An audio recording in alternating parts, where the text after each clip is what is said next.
The stagecoach lurched to a stop in front of the Mercantile, and Martha Fitzgerald knew this was her last chance at anything resembling a future.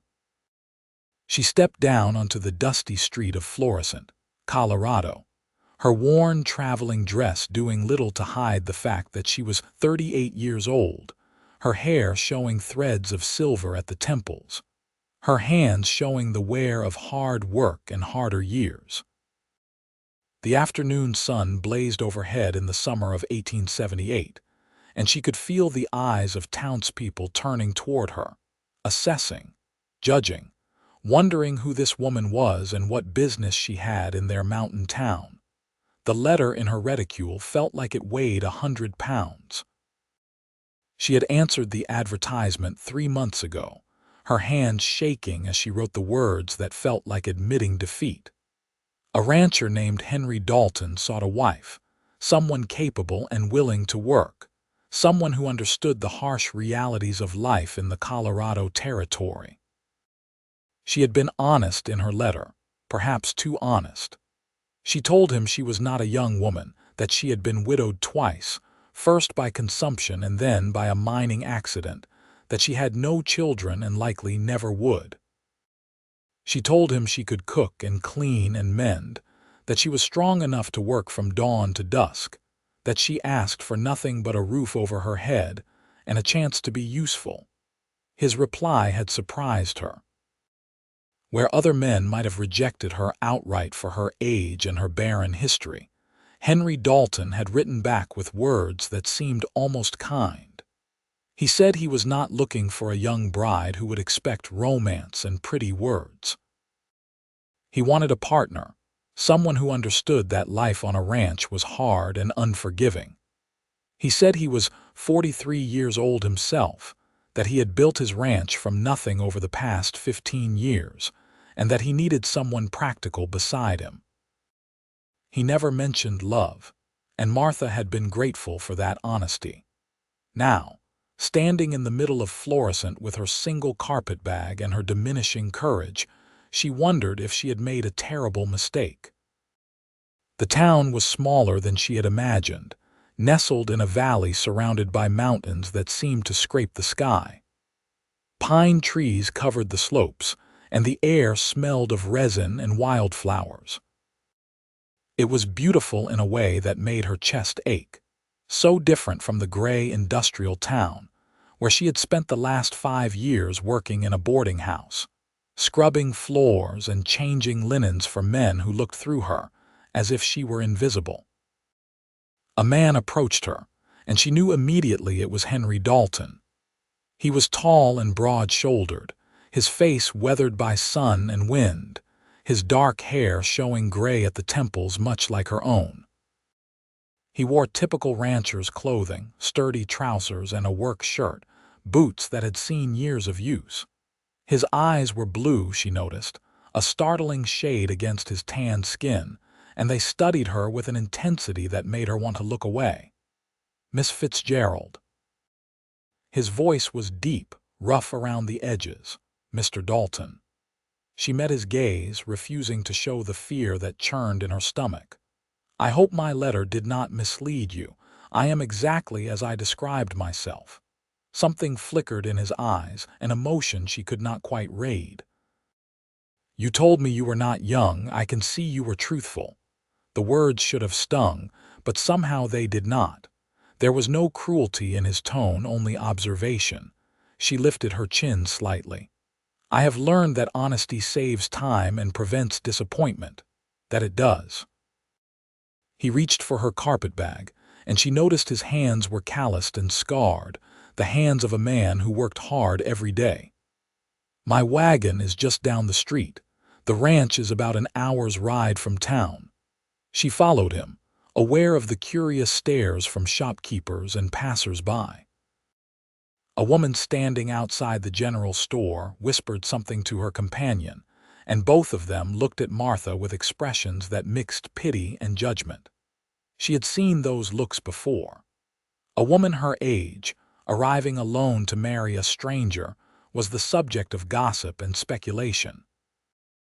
Let them talk, she thought. Their opinions would not keep her fed or housed. The wagon was sturdy and well-maintained, pulled by 2 strong horses. Henry Dalton helped her up onto the seat with surprising gentleness, then climbed up beside her. He did not speak as they left the town behind, following a rough road that climbed into the hills. Martha watched the landscape change around them, meadows giving way to forests, the mountains looming larger with every mile. Finally, she broke the silence. "Have you lived here long?" 15 years, like I wrote. Came out here after the war, looking for land where a man could build something lasting. He kept his eyes on the road ahead. "The ranch is not fancy, Miss Fitzgerald. It is a working ranch. I have cattle and horses, some chickens, a vegetable garden that needs tending. The house is solid, but it is just 4 rooms. I have 2 men who work for me, Samuel and Joe. They have a cabin about a 1/4 mile from the main house. I am not expecting fancy, Mr. Dalton. I am expecting honest work and a place to belong."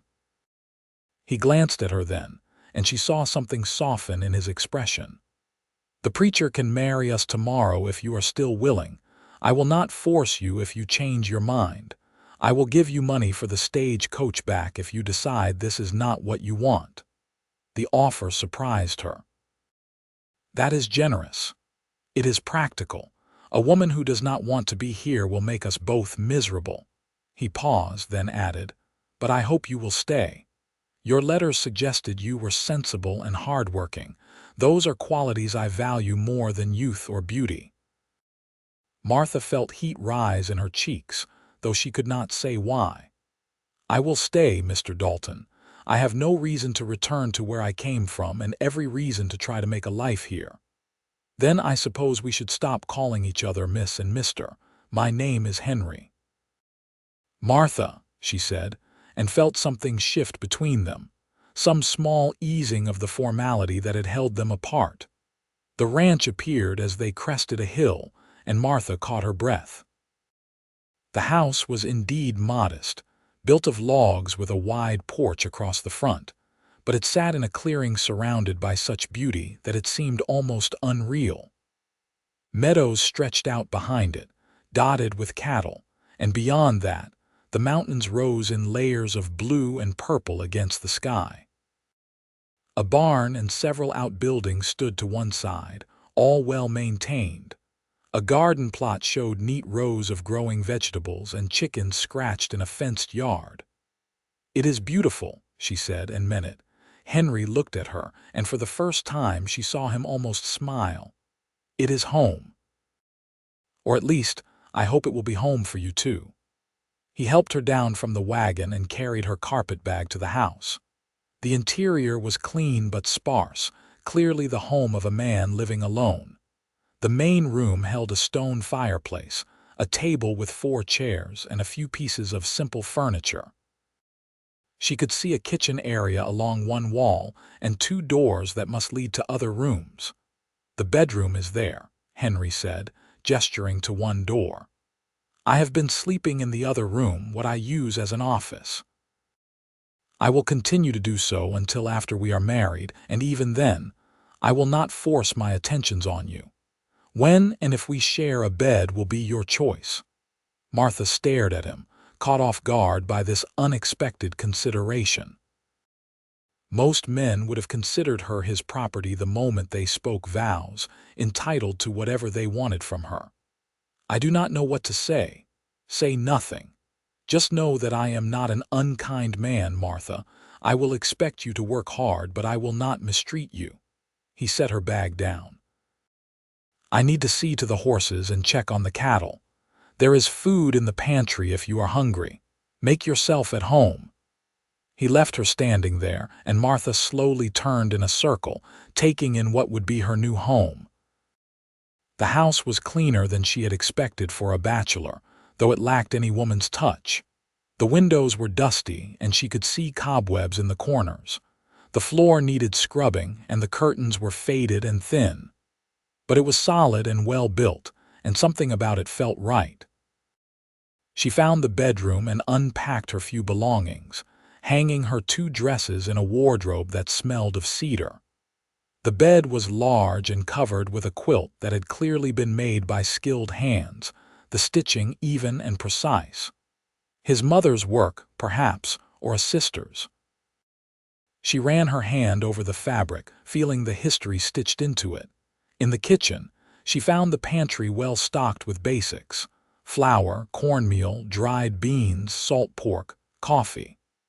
There were jars of preserved vegetables and fruits, probably bought in town. She started a fire in the stove and began preparing a meal, finding comfort in the familiar tasks. She made biscuits and fried salt pork, cooked beans with onions, and made coffee strong enough to strip paint. Henry returned as the sun was setting, along with 2 men who must be Samuel and Joe. Samuel was older, probably in his 50s, with gray hair and a weathered face that suggested he had spent his entire life outdoors. Joe was younger, maybe 25, with sandy hair and an open, friendly expression. "Something smells good," Samuel said as they came in, removing their hats. Henry made introductions, and both men were polite and welcoming. They sat at the table and Martha served the food, aware of their eyes on her. She waited for criticism or complaint, but instead, Samuel made a sound of appreciation. "Madam, this is the best meal we have had in months." "Henry is a decent cook, but nothing like this." "The biscuits are perfect," Joe added, light as air. Martha felt pleasure warm her chest. "Thank you. It is nice to cook for people who appreciate it." Henry ate steadily, saying little, but she noticed he took seconds of everything. When the meal was finished, the 2 ranch hands thanked her again and headed back to their cabin. Henry helped her clear the table, working alongside her in a way that surprised her. "You do not have to help," she said. "This is my work now. I have been doing it for 15 years. I can help one more night." He dried the dishes as she washed them. "The men are right. That was an excellent meal. I enjoy cooking when I have good ingredients to work with." She glanced at him. "Your pantry is well supplied. I may live alone, but I am not stupid about food." "A man cannot work hard on poor rations." He put away the last dish. "Martha, I want to ask you something, and I want you to answer honestly." She turned to face him, wiping her hands on a towel. "All right. Why did you really answer my advertisement? A woman like you, capable and hardworking, could have found work anywhere. Why come all the way out here to marry a stranger?" Martha considered lying, giving him some softer version of the truth, but something about his direct gaze made her want to match his honesty. "Because I was tired of being invisible. I worked in a boarding house, cooking and cleaning for men who looked through me as if I were a ghost. I was tired of having no home of my own, no purpose beyond surviving one more day, and I was tired of being alone." Henry was quiet for a long moment. "I understand that. Loneliness is a hard thing. Is that why you advertised for a wife?" "Partly, but also because this ranch needs 2 people to run it properly. Samuel and Joe are good workers, but they are hired hands. They will move on eventually. I need someone who will stay, who has a stake in making this place succeed." He paused. "And yes, I was lonely too. It is a quiet thing, that loneliness. It creeps up on you until one day you realize you have not had a real conversation with another person in weeks. So we are both practical people seeking practical solutions," Martha said. "I suppose we are." Henry looked at her, and something in his expression shifted. "But Martha, I want you to know something. You said in your letter that you were not young. That is true. But you did not mention that you have kind eyes and a smile that lights up your face. You did not mention that you move with grace even when you are tired. Youth is not the only thing of value in a person." Martha felt tears prick at her eyes, unexpected and sharp. "That is the kindest thing anyone has said to me in a very long time. Then people have been fools." He reached out and gently touched her shoulder. "Get some rest, Martha. Tomorrow we will go into town and speak to the preacher." She watched him disappear into his office, closing the door behind him, and stood alone in the kitchen feeling as if something fundamental had shifted in her world. She had expected many things from this arrangement, but not kindness, not understanding, not the possibility of something that might, in time, become more than a practical partnership. That night, lying in the large bed under the handmade quilt, Martha stared at the ceiling and let herself imagine a future. Not a grand future full of passion and romance like the dime novels she had read as a girl, but a real future. Working side by side with Henry, building something lasting together. Sitting at the table in the evenings, sharing the events of the day. Growing old together in this beautiful place, surrounded by mountains and sky. It was more than she had dared hope for in a long time. The next morning dawned clear and bright, and Martha rose early to make breakfast. Henry was already up, working in the barn, and when he came in, he found the table set with eggs, bacon, flapjacks, and fresh coffee. "You did not have to do all this," he said, but she could see he was pleased. "I am accustomed to rising early, and I wanted to contribute." They ate together, the silence between them comfortable now rather than awkward. Samuel and Joe joined them, and the four of them talked about the work that needed doing on the ranch.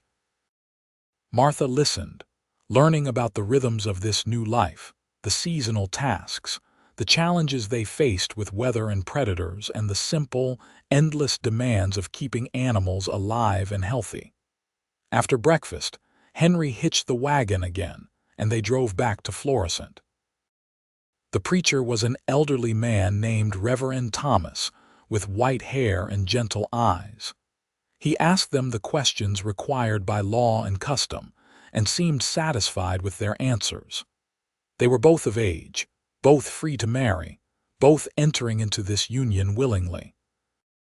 The ceremony was brief and simple, conducted in the small church with Samuel and Joe as witnesses. Martha wore her better dress, a dark blue calico that she had carefully pressed that morning. Henry wore clean clothes and had shaved, though she noticed he had cut himself slightly, a small nick on his jaw that made him seem more human, less intimidating. When Reverend Thomas pronounced them man and wife, Henry kissed her cheek gently, his lips barely brushing her skin. It was chaste and respectful, but Martha felt warmth spread through her nonetheless. She was married again, for the third time, and this time she dared to hope it might last, might become something good. They registered the marriage at the land office, where the clerk looked at them with curiosity, but asked no impertinent questions. Henry bought supplies at the general store, introducing Martha as his wife, and she saw the surprise in the shopkeeper's eyes, the quick calculation of her age, the judgment that followed. She lifted her chin and smiled pleasantly, refusing to show that it affected her. On the ride back to the ranch, Henry was quiet again, but it was a thoughtful quiet rather than an uncomfortable one. Finally, he said, "That is done, then. You are Martha Dalton now." "Yes." She tested the name silently, Martha Dalton. It felt strange but not wrong. "Henry, I want to ask you something." "Go ahead." "You said last night that youth is not the only thing of value, but you must have wondered why I have no children. I was married twice before, both marriages lasting several years. The lack of children was my failing, not my husband's. I want you to know that I likely cannot give you children." Henry was quiet for so long that Martha feared she had made a mistake in speaking so plainly. But finally he said, "I will not lie and say I never wanted children. When I was younger, I imagined having sons to teach, daughters to protect. But I am 43 years old, Martha. If I was going to have children, it probably would have happened by now. I have built this ranch into something I am proud of. That will be my legacy, and if God sees fit to give us children, then we will welcome them."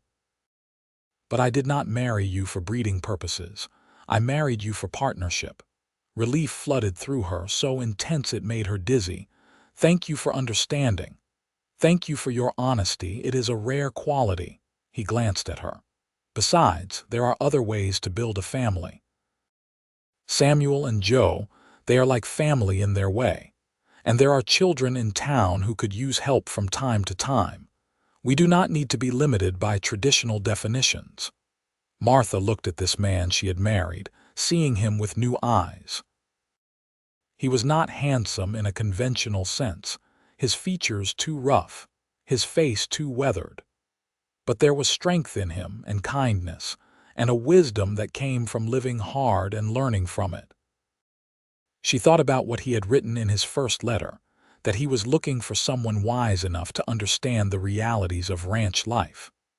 Perhaps he was also wise enough to love, truly love, even if neither of them had mentioned that word. The days that followed fell into a rhythm that Martha found deeply satisfying. She rose before dawn and prepared breakfast for the men, then tackled the endless tasks of running a household. She scrubbed the floors until they gleamed, washed the windows, mended clothing, tended the vegetable garden, gathered eggs from the chickens, and cooked meals that left the men satisfied and grateful. In the evenings, after the supper dishes were cleared, she would sit on the porch with Henry, and they would talk about the day, about the ranch, about their pasts. She learned that he had grown up in Virginia, the youngest son of a tobacco farmer, and that he had fought for the Union during the war despite his Southern roots, because he believed slavery was wrong. He told her about the horror of the battles, the friends he had lost, the way the war had changed him from an idealistic boy into a hardened man. After the war, he had drifted west, working various jobs until he had saved enough to buy this land and start his ranch. She told him about her own life, about growing up poor in a Pennsylvania mill town, about her first husband who had been gentle but weak, dying slowly of consumption while she watched helplessly. About her second husband, a miner who had been strong and vital until the accident that crushed him beneath a ton of rock. About the years of working in the boarding house, feeling herself become more and more invisible with each passing year. "You are not invisible now," Henry said one evening, his voice quiet in the gathering dusk. "You have made this house into a home. You have brought life back into it." "I am glad to be useful," Martha said, and meant it.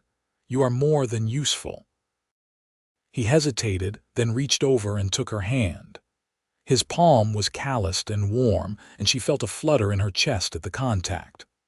"Martha, I know we married for practical reasons, but I find myself caring about you, not just as a housekeeper or a cook, but as a person. I like talking with you. I like your company." She looked at their joined hands, his large and scarred, hers worn from work but smaller, fitting into his as if designed for that purpose. "I care about you too, Henry, more than I expected to. I do not want to rush you. But I want you to know that when you are ready, I would like to be a true husband to you." Martha felt heat rise in her cheeks, but she did not pull her hand away. "I think I would like that too, not tonight, but soon." "Whenever you are ready," he said, and squeezed her hand gently before releasing it. 2 weeks later, on a night when the moon was full and bright, Martha went to Henry's room instead of her own. He was reading by lamplight, wearing only trousers and an undershirt, and when she appeared in the doorway, his eyes widened. "Martha, I am ready," she said simply. "If you still want me." He stood, crossing the room to her in 3 long strides. "I want you.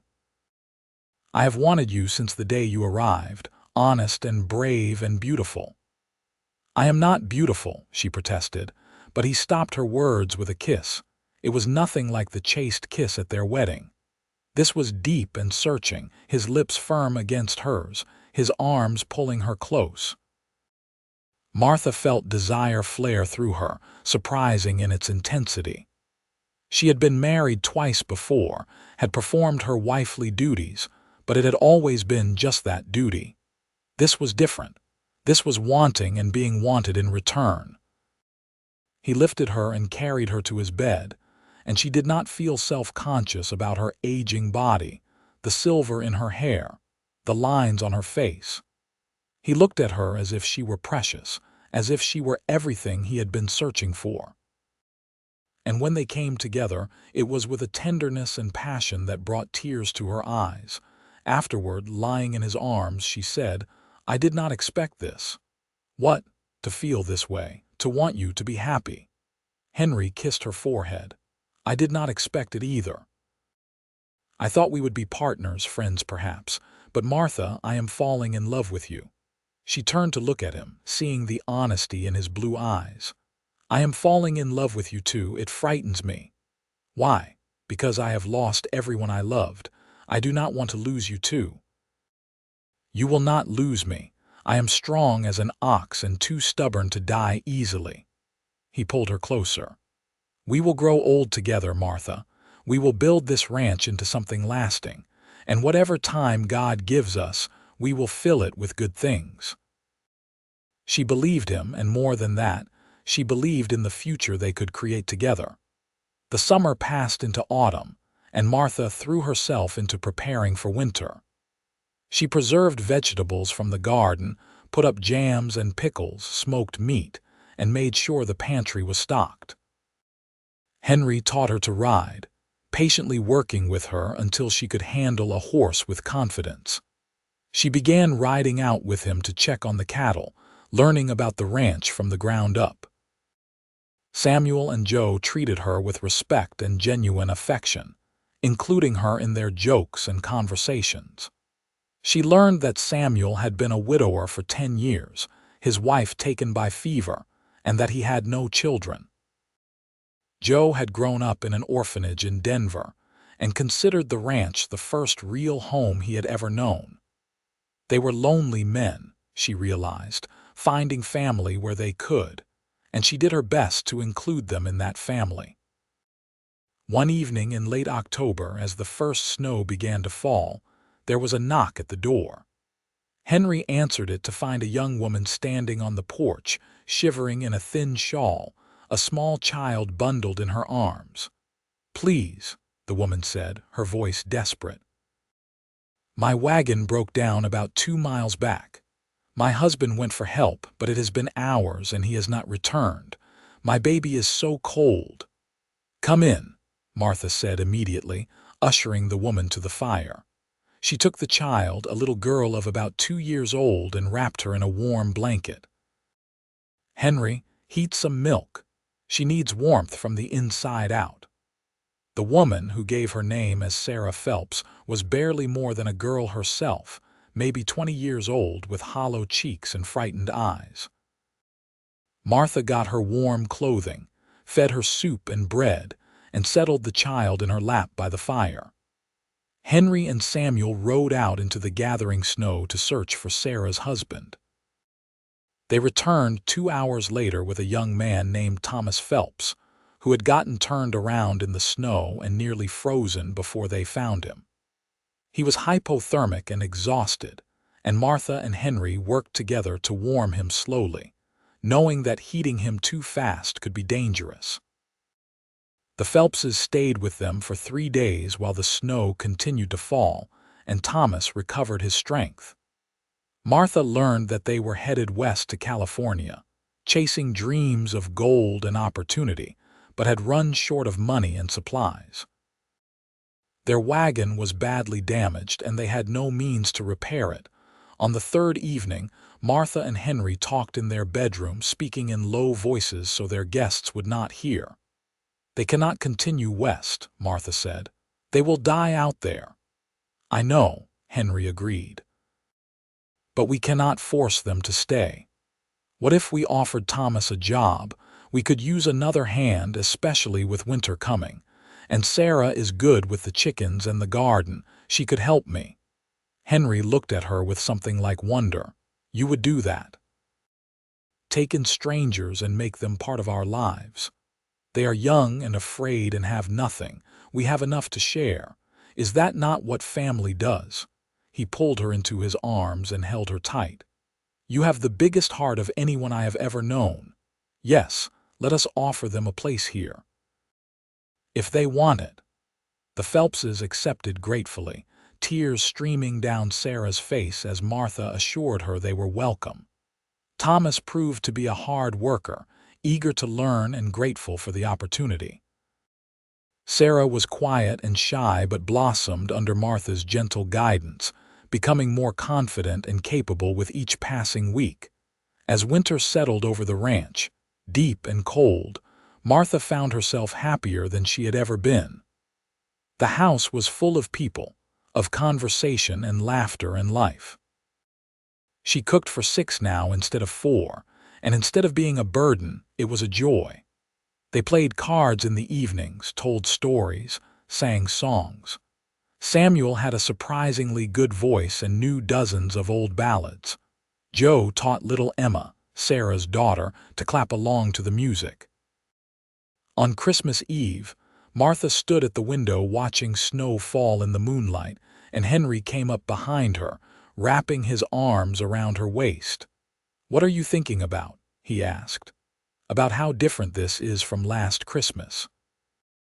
"I was alone in a cold room above the boarding house, listening to drunk men celebrating downstairs. I had no tree, no presents, no one who cared whether I lived or died. And now I have everything." She turned in his arms to face him. "I have a home, a family, a purpose, and I have you. Henry, when I saw your advertisement, I thought I was just looking for a place to survive, but you gave me a reason to live. You gave me the same thing," he said softly. "I was just existing, going through the motions. You brought joy back into my life. You brought love." He kissed her and she melted into him, still amazed that this was her life, that this man loved her, that she had been given this second chance at happiness. The winter was hard, with deep snows and bitter cold, but the house was warm and the pantry was full. Martha had planned well, and there was plenty for everyone. The men took turns doing the necessary outdoor work, never going out alone, always watching out for each other. Martha and Sarah kept the house running smoothly, baking bread, mending clothes, keeping everyone fed and comfortable. In late February, Sarah came to Martha with shining eyes and told her she was expecting another child. Martha embraced her, sharing her joy, and helped her tell Thomas, who was both excited and terrified. That night, lying in bed with Henry, Martha felt a bittersweet pang. "I am happy for them," she said, "but I wish I could give you a child. Martha, look at what you have given me. A home filled with love and laughter. Sarah and Thomas and Emma would have died out there if not for your compassion. Samuel and Joe have a real family now instead of just a place to work. You have created something beautiful here. But a child would be a blessing if it came. But you are enough, Martha. You are more than enough." She held him tight, grateful for his words, for his understanding, for his love. Spring came slowly, the snow melting to reveal muddy fields and the first green shoots of new growth. The cattle had survived the winter well, and there were several new calves. The garden was planted, and Martha and Sarah worked side by side, preparing the soil and setting seeds. In early April, riders appeared at the ranch, 5 men on horseback, wearing trail dust and hard expressions. Henry went out to meet them, and Martha watched from the porch, her heart beating fast. There was something about these men that felt dangerous. The leader was a big man with a cruel mouth and calculating eyes. "Name's Garrett," he said. "We are looking for work." "I have all the hands I need," Henry said evenly. "Maybe you need more." Garrett looked around the ranch, his gaze assessing, noting the cattle, the buildings, the signs of prosperity. "Nice spread you got here. Thank you. Now if you will excuse me, I have work to do." "Not very friendly for a man living out here alone." "I am not alone." Henry's voice had gone cold. "And I am asking you politely to move on."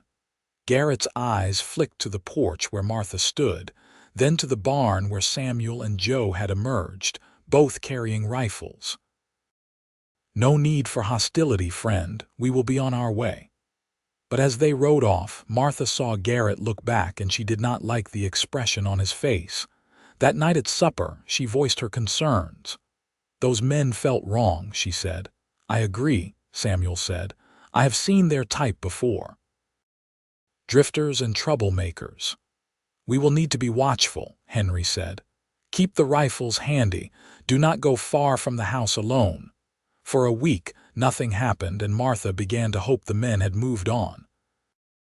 But on a Saturday afternoon, when Henry and the other men had ridden out to check on the far pastures, Garrett and his gang returned. Martha was in the kitchen with Sarah and Emma when she heard horses approaching. She looked out the window and saw 5 men dismounting, spreading out around the house. Her heart began to pound, but she kept her voice calm. "Sarah, take Emma and go to the root cellar. Lock yourself in and do not come out until I come for you. Martha, go, now."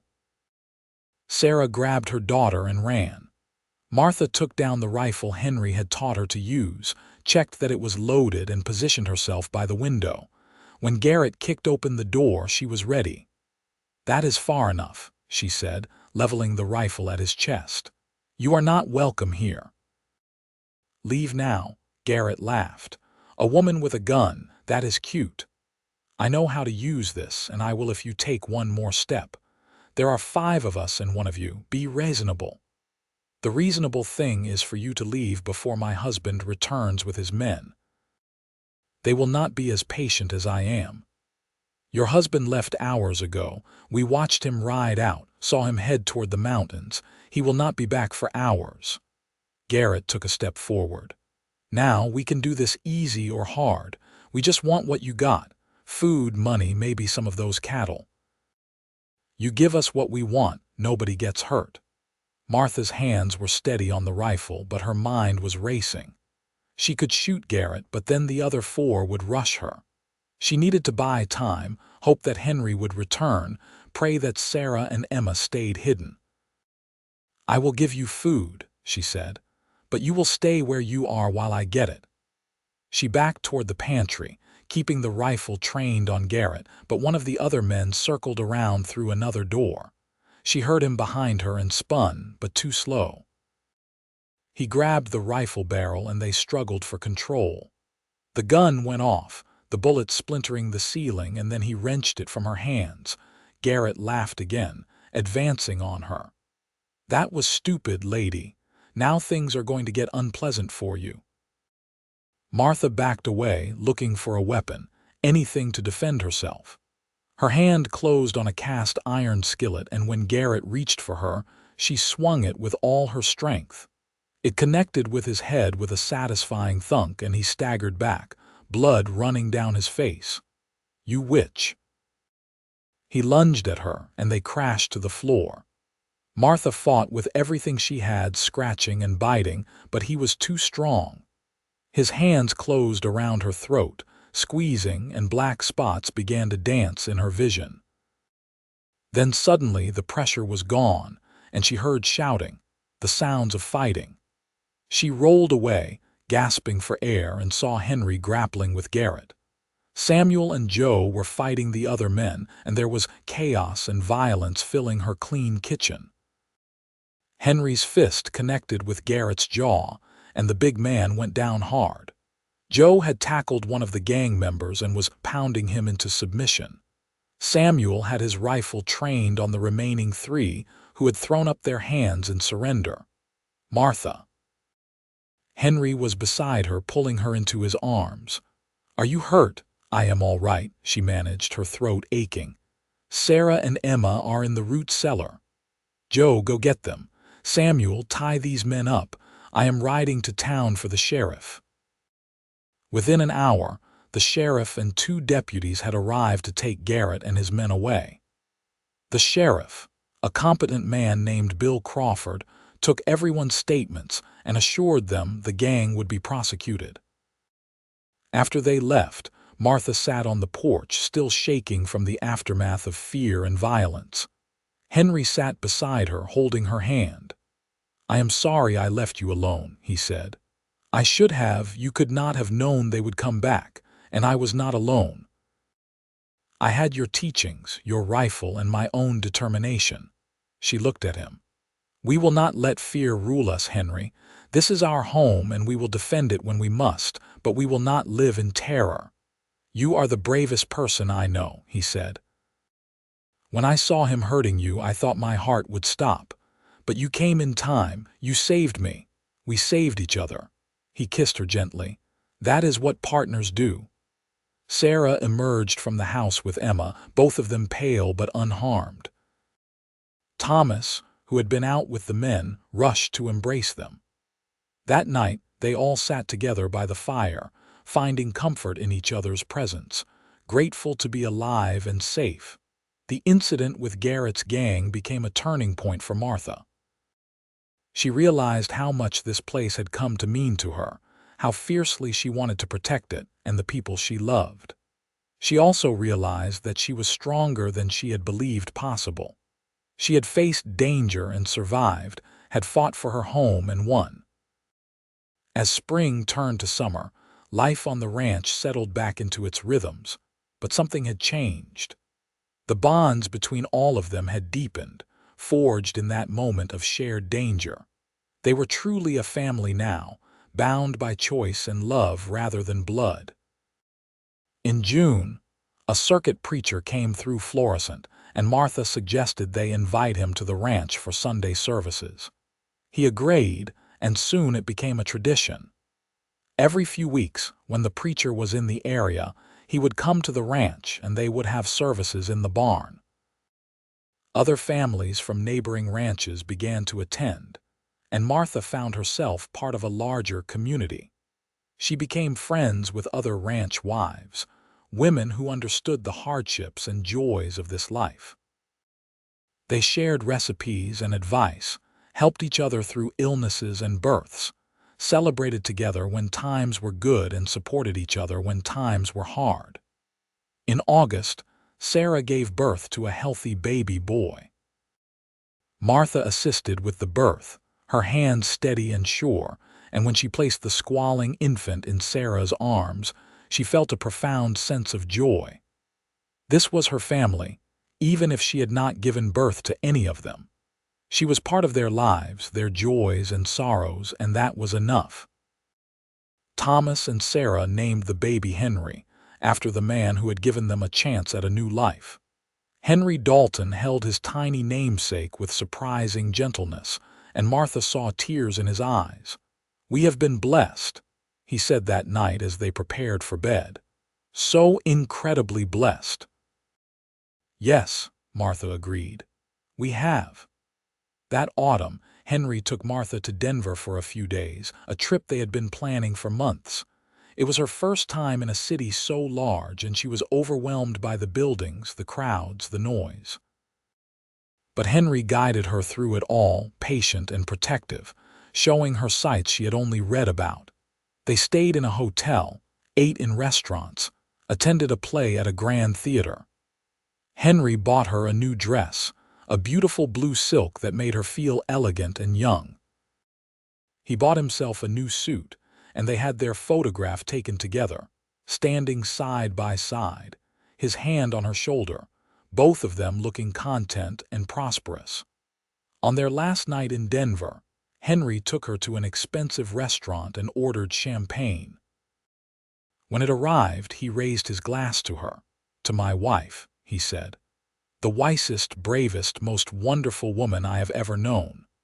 Martha, you have given me everything I ever wanted and things I did not know I needed. I love you more than words can express." "I love you too," she said, her voice thick with emotion. "You took a chance on a woman who thought she had nothing left to offer, and you showed me I was wrong.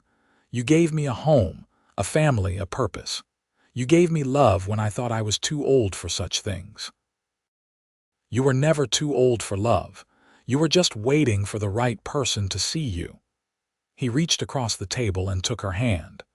And I did see you, Martha. I saw you from the first moment, and I have been falling more deeply in love with you every day since." They returned to the ranch with gifts for everyone: toys for Emma and little Henry, new tools for the men, fabric for Sarah. But the greatest gift was the renewed sense of connection between Martha and Henry, the deepening of their love. The years began to pass, each one bringing changes and challenges, but also joys and triumphs. The ranch prospered, the herds growing larger, the land yielding good harvests. Thomas proved himself invaluable, learning quickly and working tirelessly. Samuel and Joe remained loyal and true, becoming uncles to the children, grandfathers in all but name. Sarah had another child, a daughter they named Martha, and Martha Dalton felt her heart might burst with the honor of it. She helped raise these children, teaching them to read and write, to cook and garden, to be kind and honest and brave. They called her Aunt Martha, and she loved them fiercely. When Martha was 45, she woke one morning feeling strangely unwell. She dismissed it as something she ate, but when the feeling persisted for weeks, accompanied by a tenderness in her breasts and a missing monthly course, she began to suspect the impossible. She rode into town to see the doctor, a woman named Dr. Helen Morrison, who had recently arrived in Florissant. Dr. Morrison examined her thoroughly and then delivered the stunning news. "You are pregnant, Mrs. Dalton. About 3 months along, I would estimate." Martha stared at her in disbelief. "That is not possible. I am 45 years old. I have been married 3 times and never conceived." "It is rare, but not impossible. Some women become more fertile as they age before the change of life. You are in good health, strong from your work on the ranch. If you take care of yourself, there is no reason you cannot deliver a healthy baby." Martha rode home in a daze, her mind reeling. She had accepted that she would never have children of her own, had made peace with it. And now, at 45, when most women her age were becoming grandmothers, she was going to become a mother for the first time. She told Henry that night, watching his face carefully for his reaction. His eyes widened and then filled with tears. "Are you certain?" The doctor confirmed it. "Henry, I know we said it did not matter that we had enough without children of our own," but he pulled her into his arms, holding her so tight she could barely breathe. "Martha, this is a miracle, an absolute miracle. I cannot believe it. Are you happy?" "Happy. I am overwhelmed. I am terrified. I am grateful beyond measure." He pulled back to look at her face. "How are you feeling? Are you well? What did the doctor say?" She laughed at his concern, at the sudden protectiveness in his expression. "I am well. I need to be careful, but Dr. Morrison says I am strong and healthy. The baby should come in early spring." The news spread quickly through their little family, and everyone reacted with joy and excitement. Sarah cried and hugged Martha, saying she would help in any way she could. Samuel and Joe looked proud, as if they had something to do with this miracle. Emma and the younger children were excited about having a new baby to play with. The pregnancy was not easy. Martha's body was older, less resilient than it would have been in her youth. She tired easily and suffered from aches and pains. But Henry was endlessly patient, taking over many of her tasks, insisting she rest more. Sarah stepped up to help with the cooking and housework, and the men all treated her like she was made of glass. Through it all, Martha felt a sense of wonder. She had thought this chapter of her life was closed, that she would never feel a child growing inside her, never hold her own baby in her arms. But here she was, at 45, experiencing all the fears and hopes and dreams of expectant motherhood. In late March of 1882, after a long and difficult labor, Martha gave birth to a son. He was small but healthy, with a strong cry and a thick head of dark hair. Henry wept as he held him, and Martha watched her husband cradle their child with such tenderness that her heart felt too full for her chest. They named him Matthew, after Martha's father, and gave him the middle name Samuel after their friend and ranch hand. Little Matthew Dalton became the center of their world, loved and doted on by everyone on the ranch. Emma, now 7 years old, appointed herself his special protector and helper. Sarah's children treated him like a little brother. Samuel and Joe competed to see who could make him smile first. But no one loved him more than his parents. Henry, who had thought he would never be a father, was utterly devoted. He carried Matthew everywhere, sang to him, talked to him about the ranch and the cattle and the mountains. Martha watched them together and felt such love it was almost painful. The challenges of motherhood at 45 were real. Martha was exhausted in a way she had never been before, her body slow to recover from childbirth. But she had a support system that younger mothers often lacked. Sarah helped with the baby in the mornings so Martha could rest. Henry took over the night feedings, somehow managing to function on little sleep.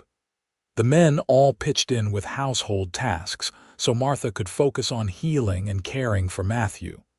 As spring turned to summer, Martha slowly regained her strength.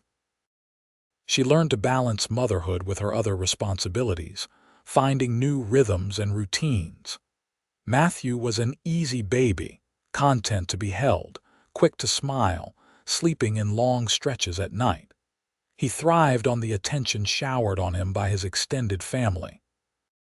One evening in July, as the sun set in a blaze of orange and gold, Martha sat on the porch with Matthew in her arms while Henry sat beside her. Samuel was teaching Emma and the other children to dance while Joe played harmonica.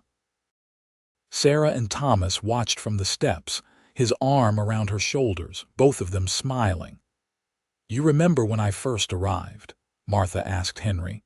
"When I stepped off that stagecoach, scared and uncertain, hoping I had not made a terrible mistake. I remember thinking you were the bravest person I had ever seen. Coming all this way to marry a stranger, admitting you were not young, facing the judgment of the town with your head held high. I told you I was not young, and you said that meant I was wise enough to love." Martha looked at him. "Did you believe that, or were you just being kind?"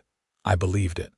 Youth might bring passion, but wisdom brings understanding, patience. The ability to love someone not just for who they are at their best, but also at their worst. To love through hardship and difficulty, not just in easy times." He took her hand. "You have loved me wisely, Martha. You have built a life with me, a family, a home. You saw past my rough edges and lonely heart to the man underneath. That took wisdom. And you saw past my age and my fears to the woman who wanted nothing more than to belong somewhere to someone.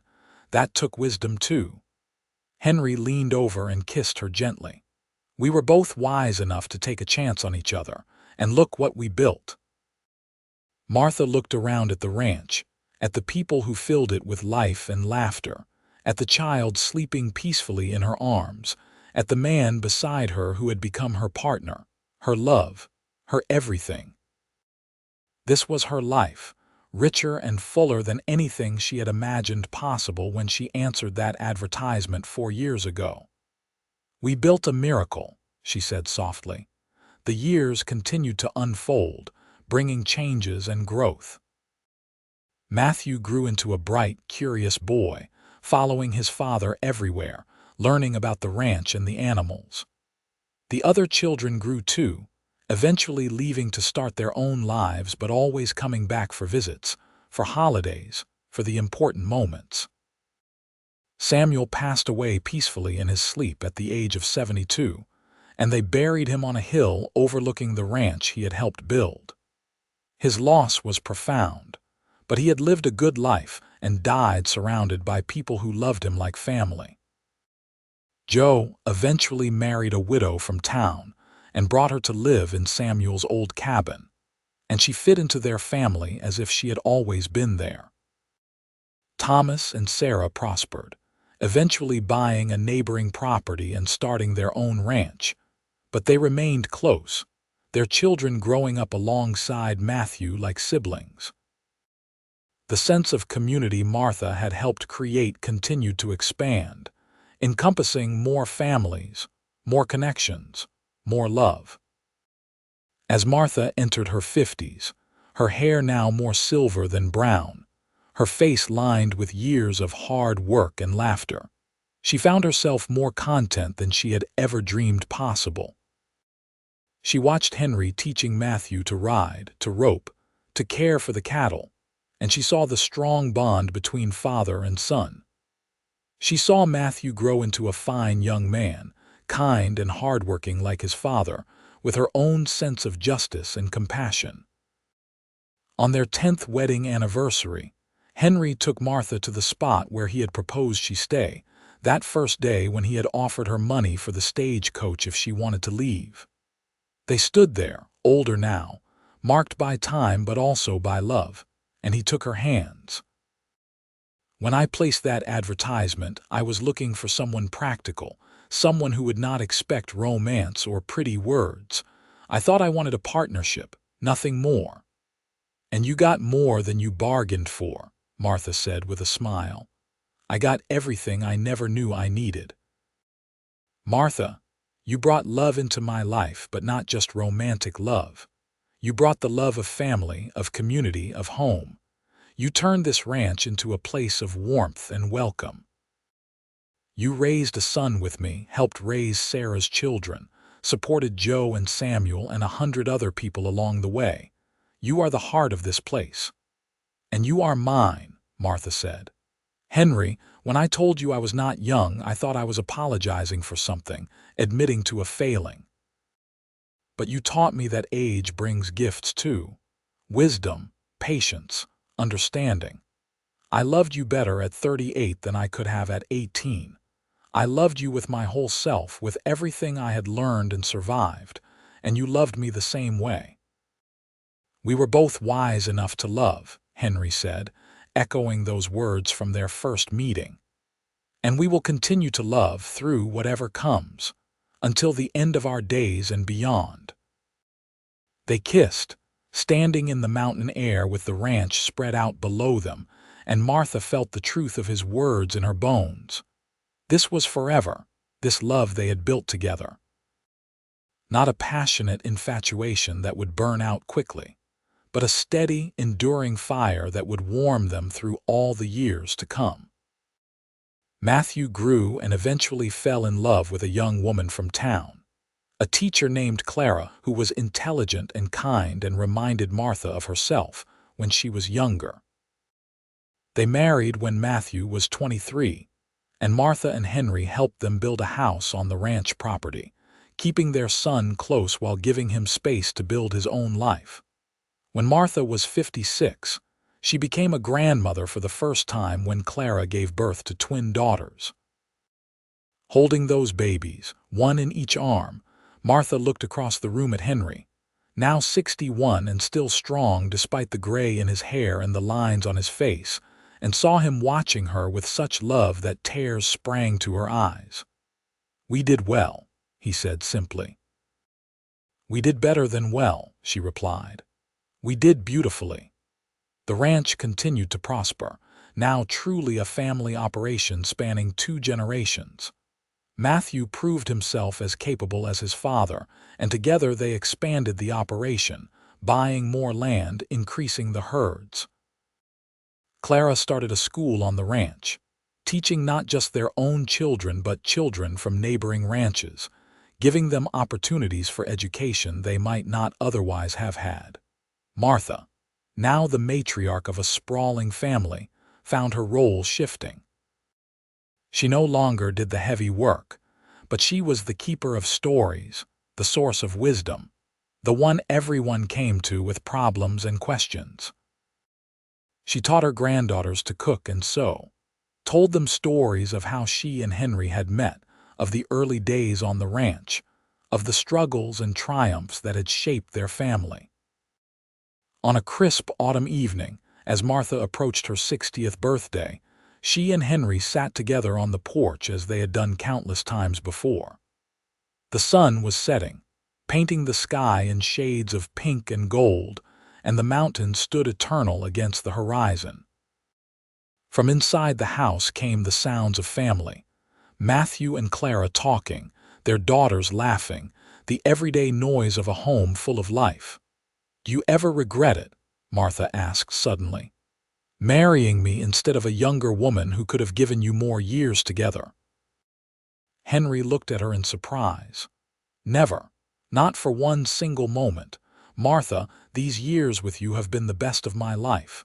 Every day I wake up grateful that you answered my advertisement, that you were brave enough to come here, that you chose to stay." "I was afraid that day," she admitted.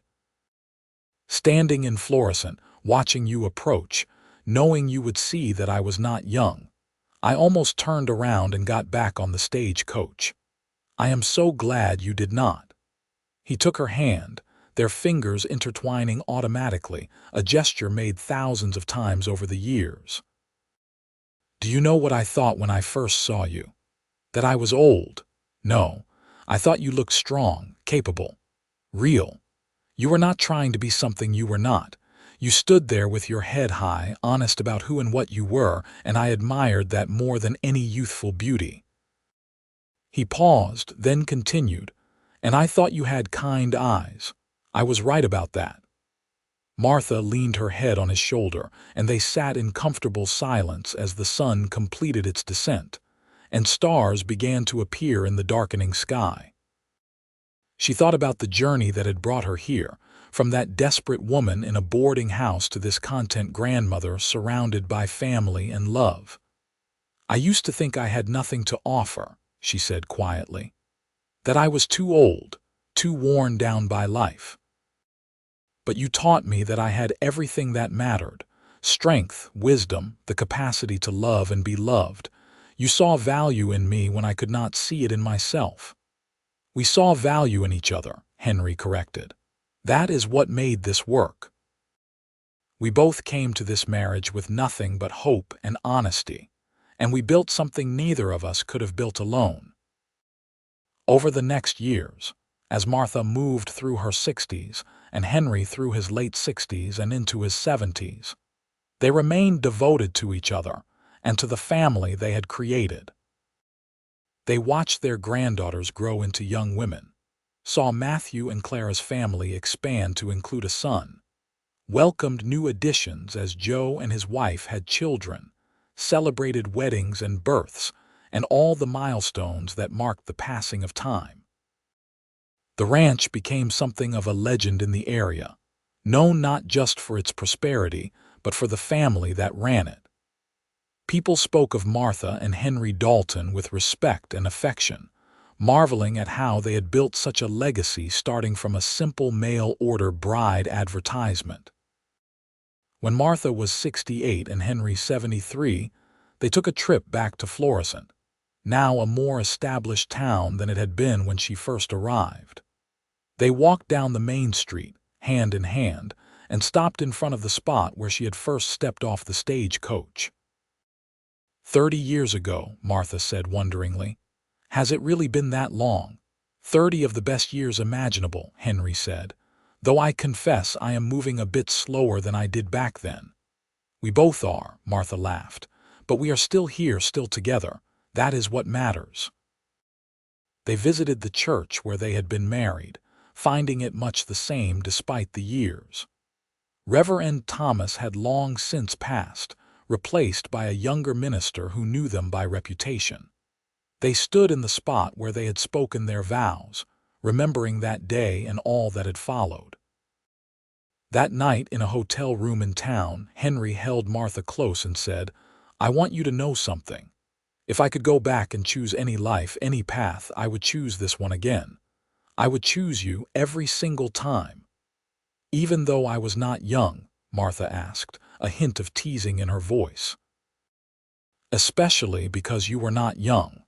Because you brought me wisdom and partnership and a love that has deepened with every passing year. You were exactly what I needed, exactly when I needed it." Martha kissed him, this man who had taken a chance on her, who had seen past her age to the person beneath, who had loved her faithfully through 3 decades of joy and sorrow, triumph and struggle. "And you were exactly what I needed too, my rancher, my partner, my love." They returned to the ranch to find their family waiting, a surprise gathering to celebrate their 30th anniversary.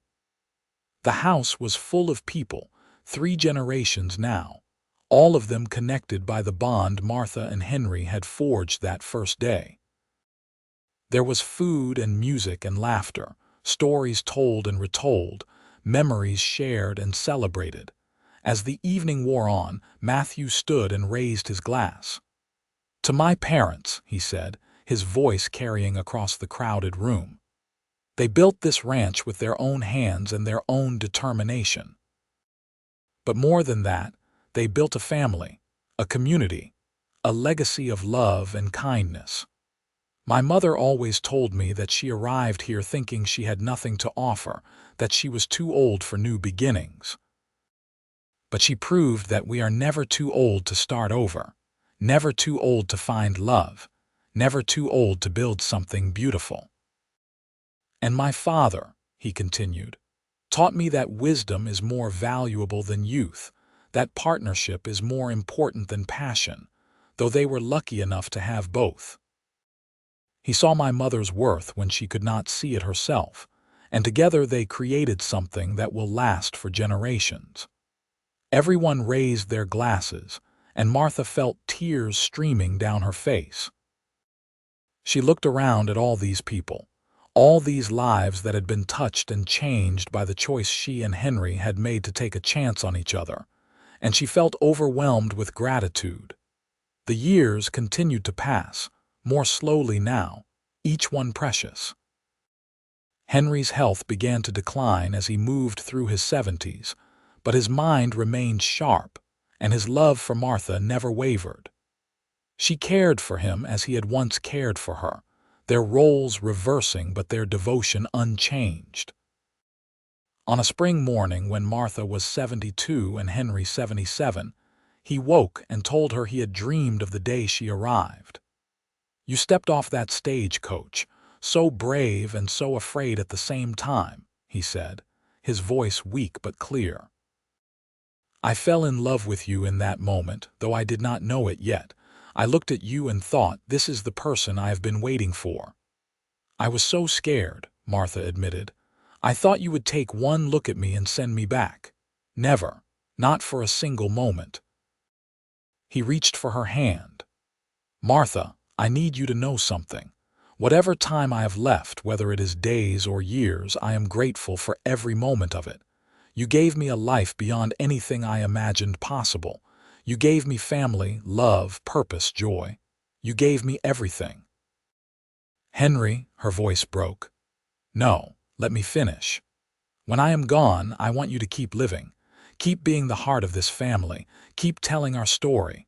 Make sure everyone knows that 2 people who were told they were too old for love proved the whole world wrong." "You are not going anywhere," Martha said fiercely. "We have years left together." "Perhaps, but if we do not, I want you to know that I have no regrets, none at all. Loving you was the best decision I ever made." They spent that day together, just the 2 of them, reminiscing about their life together. That night, Henry fell asleep in Martha's arms and he did not wake up. He passed peacefully, his face calm, and Martha held him and wept for the loss of her partner, her love, her everything. The funeral was attended by hundreds of people, the church overflowing with those whose lives had been touched by Henry Dalton. Matthew spoke of his father's kindness and strength. Sarah, now in her 60s herself, spoke of how Henry and Martha had saved her family. Joe, white-haired and bent with age, spoke of the friend and employer who had been like a brother to him. But it was Clara, Martha's daughter-in-law, who perhaps said it best. Henry Dalton was a man who understood that wisdom was more valuable than youth. That partnership was the foundation of true love. That family was something you built with choice and commitment, rather than just blood. He saw potential in people when others saw only flaws. He took chances on those who needed second opportunities, and he loved his wife with a devotion that showed all of us what marriage should be. Martha buried him on the ranch, on a hill with a view of the mountains, near Samuel, and near the land he had loved and worked all his life. She stood at his grave and spoke to him, promising to honor his memory by continuing to live fully, to love deeply, to be the heart of the family they had built together. The years after Henry's death were difficult, but Martha was surrounded by love. Matthew and his family moved into the main house with her, giving her constant companionship. Her granddaughters visited often, bringing their own children, giving Martha the joy of great-grandchildren. The ranch continued to prosper under Matthew's management, and Martha took pride in seeing her son build on the foundation she and Henry had established. She lived for 12 more years after Henry's death, remaining sharp and active well into her 80s.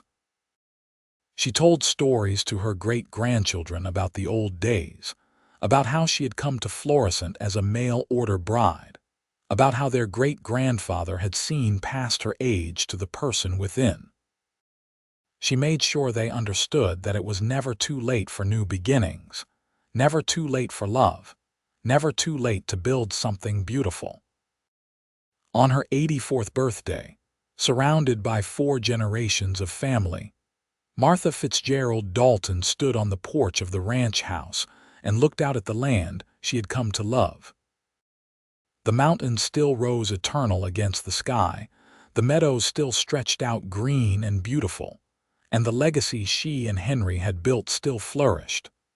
That night, she sat in her room and wrote a letter to her descendants, a letter to be opened after her death. In it, she told the full story of her life, from her desperate days in the boarding house to her arrival in Colorado, to the 34 years of marriage that had given her more joy than she had thought possible. She wrote about the advertisement she had answered, about Henry's response, about the words that had changed her life. "Then you are wise enough to love," she wrote. "I want you to know that I was blessed beyond measure. I came to this ranch expecting nothing more than a place to work and a roof over my head.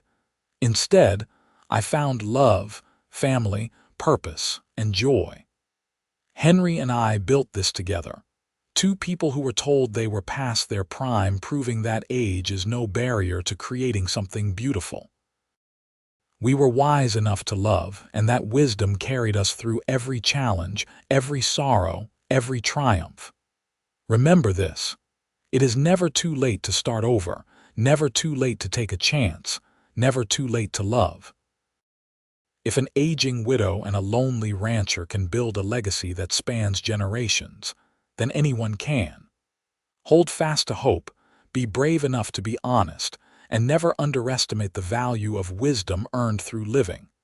That is my message to you, my family, my legacy. Love wisely and love well.